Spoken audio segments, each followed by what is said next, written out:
Hi guys, it's Still Inspector here, welcome back to the channel. Today's video will be going over will Ethereum Classic prove to be the next best shelter for Ethereum miners.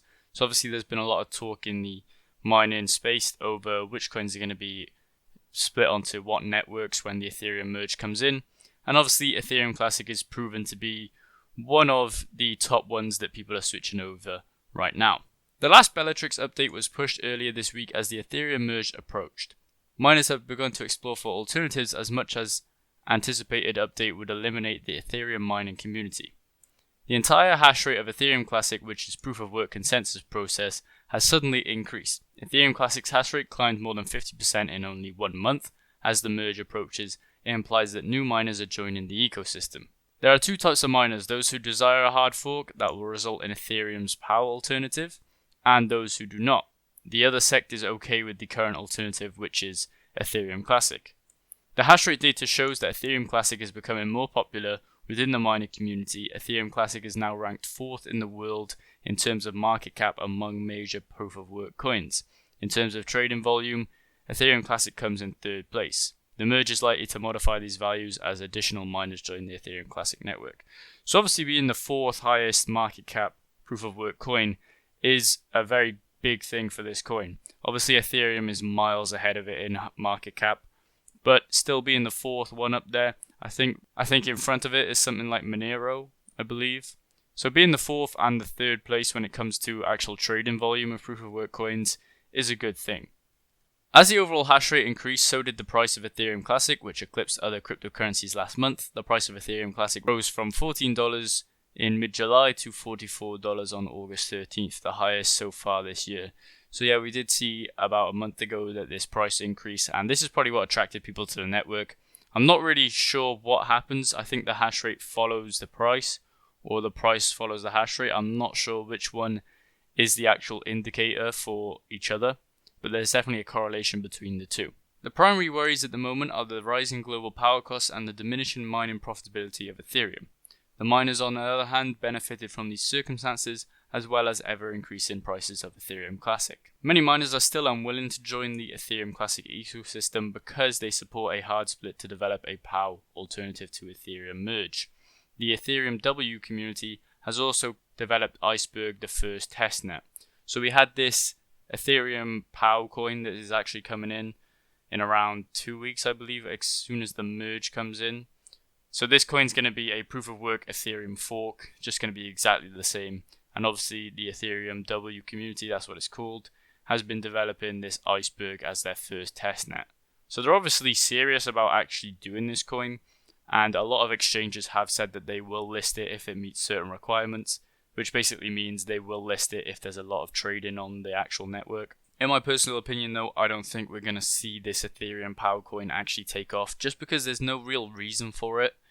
Ethereum has already done its time. The whole point of it was to switch to proof of stake at a certain point in time, and Ethereum Classic is still there. It's the classic Ethereum coin.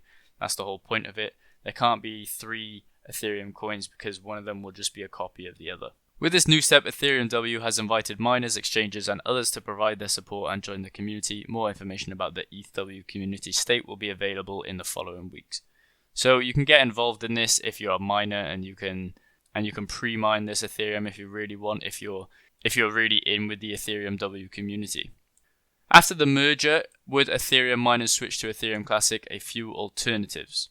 So one of the most eagerly awaited changes for the networks is the adoption of proof of stake consensus. We've already been over this previously. Scenario 1, miners may decide to leave the mining business if Ethereum switches to proof of stake system. When the market crashed in 2022, a large number of individual miners left the industry, and mining tokens became unprofitable due to rising energy costs and falling cryptocurrency values.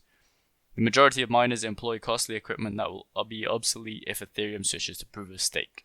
The second approach for miners is to take the role of validators on the proof of stake network. Their mining equipment would become unusable as a result, however. Due to the massive supply of GPUs, miners would be able to sell their equipment at a reduced price. Therefore, this possibility also looks implausible. Yet, we've seen everyone been selling off their GPUs and stuff like that. All the prices are going down further and further, hitting MSRP. But in the UK, I've not seen too much price difference between around 6 months ago and now. They're kind of staying at a static price right now. I think it's around 20% above MSRP. The third possibility seems to be the most probable. It would seem improbable that the miners would sell their equipment given the amount of money they have already invested in the endeavor. They would mine a different token much more often.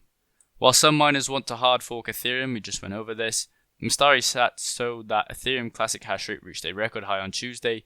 The rise of miners in the system is probably to blame for this. Additionally, moving to Ethereum Classic will make the network less susceptible to a 51% attack. Ethereum Classic has fallen prey to these assaults in the past, but security would come from having a large number of miners certifying the network. So I do just want to touch on that 51% attack on mining pool stats. As you can see here, we have Ethereum, Bitcoin, Dogecoin, Ethereum Classic, so it's fourth here as the third largest mineable crypto by market cap. If we click on Ethereum Classic, we can see that the top pool has a hash rate of around 17.9%, which is pool IN or pooling. And then F2 pool has a percentage of 17%. The network hash rate overall is 45 terahash, so it's theoretically doubled since around a month ago when they only had around 20 terahash on the network.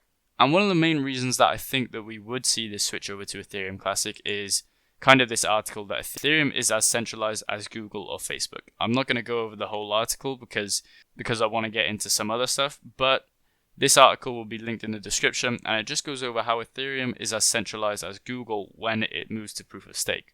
Proof of stake is not a decentralized system inherently, and over time it leads to a lot of centralization if you give power to those who have coins. When we look at this Ethereum heat map, we can see that there's Ethereum here, but then on the side there's also an Ethereum Classic little banner. So this is how much dominance Ethereum actually has over Ethereum Classic. And we can see this in the mining pool stats, as we can see down the side by here. It only has 47 terahash and Ethereum has 943 terahash. We're going to have to see 943 terahash worth of hashing power move over to all these coins down here.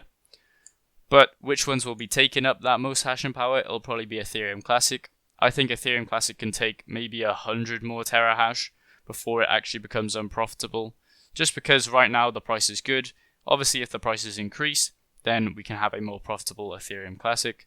But right now the price is good to be profitable at around 100 terahash. So theoretically, if we only had 100 terahash on the Ethereum Classic network, it would be profitable.